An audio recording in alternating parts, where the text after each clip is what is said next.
Cassava atau Manihot esculenta, biasa kita sebut singkong, adalah salah satu bahan makanan yang paling banyak penggunaannya. Di desa Batu Karas, Kabupaten Pangandaran ini, ada beberapa kue yang biasa dibuat oleh keluarga Pak Sari. Umbi singkong yang baru aku ambil dari ladang ini, nantinya segera diolah untuk menjadi kue pecang. Pecang merupakan singkatan dari sampe dan kacang. Sampe berarti singkong dalam bahasa Sunda, yang dicampur dengan biji kacang panjang.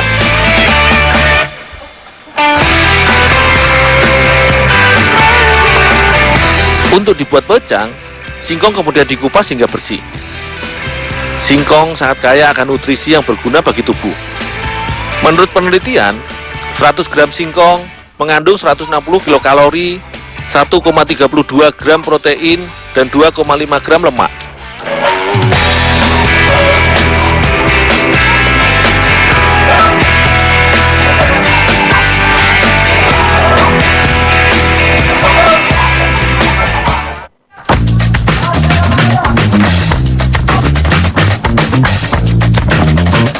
Singkong kupas akan dicuci hingga bersih sebelum dibuat menjadi pecang. Aku cukup menggosok-gosok permukaan singkong yang masih ada sisa tanah dan kotorannya.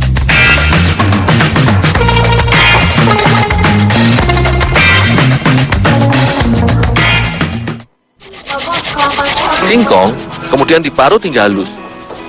Dari parutan inilah tekstur singkong menjadi kecil dan halus sehingga mudah dicampur dengan bahan lainnya.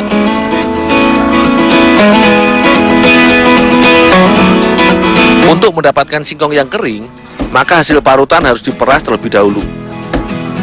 Dari proses ini, saripati dan air yang terkandung dalam ubi singkong akan hilang lebih dari 70%, hingga menyisakan singkong parut yang kering.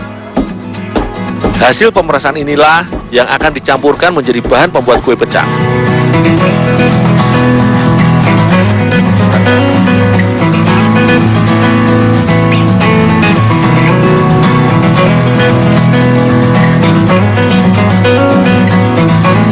Untuk membuat pecang, tepung singkong akan dicampur dengan biji kacang panjang yang sudah dikupas dari kulitnya.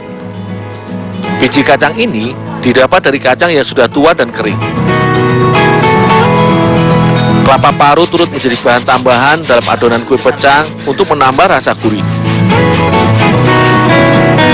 Sebagai pemanis dan mempercantik tampilan kue, maka air perasan daun katu akan menjadi pewarna hijau alami dari kue khas Sunda ini.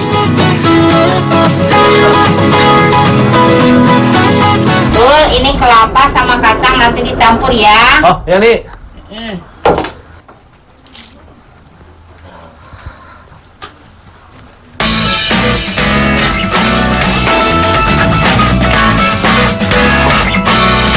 Adonan pecang dibuat dengan mencampurkan semua bahan ke dalam perasan tepung singkong. Kelapa parut, kacang, dan air perasan daun katu diaduk bersama-sama dengan tepung singkong hingga merata.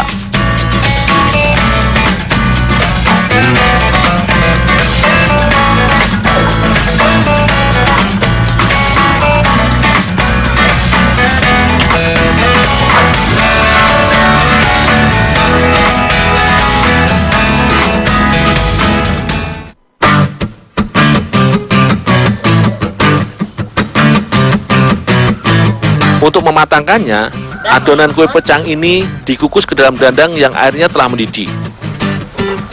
Pengukusan, selain untuk memasak pecang, juga akan menyatukan semua bahan hingga menjadi adonan yang lengket dan padat. Agar mudah diangkat, adonan kue pecang dikukus dengan menggunakan kain jaring berlubang.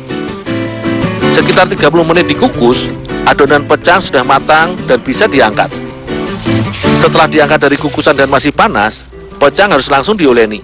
Karena jika sudah dingin, adonan menjadi keras sehingga sulit untuk diaduk. Hasil olenan ini dipotong-potong menjadi bagian yang lebih kecil.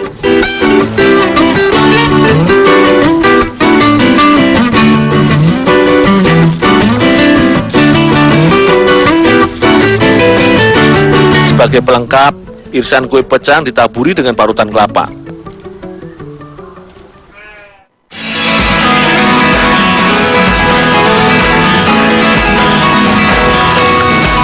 Hasil pecang yang dibuat Bu Iim terasa gurih. Perpaduan biji kacang panjang serta parutan singkong yang ditaburi kelapa parut sangat cocok dinikmati saat pecang masih dalam keadaan panas. Bagiku, pecang menjadi salah satu panganan yang enak dan berkarbohidrat tinggi dan mengenyangkan.